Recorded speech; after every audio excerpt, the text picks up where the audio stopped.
Hi, writers.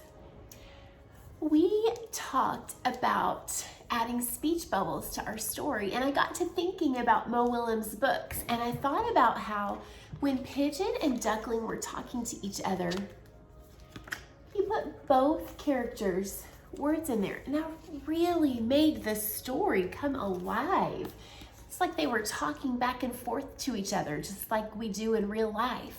So I wanted to try to do that in my story. Remember the last time I wrote about how Shiner came through that doggy door and she said, "Hey, who are you?"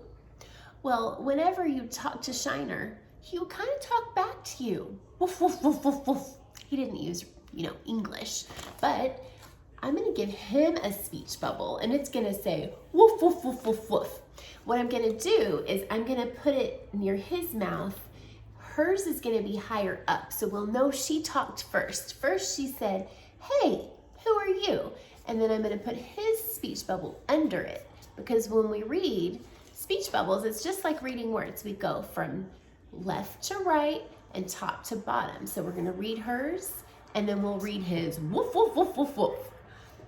I want you guys to see if you can try that in your story today. Can you add speech bubbles for more than one character? Make your story really come to life. Okay, now remember, when you're making speech bubbles, you're gonna write the letters first and then put your speech bubble around it, because you just never know how big my words are gonna end up being, right? Or maybe I'll think of more things to say. So if I put a little bubble, I'm not gonna have room for all the words. But since I have the words first, I know exactly how big to make my circle.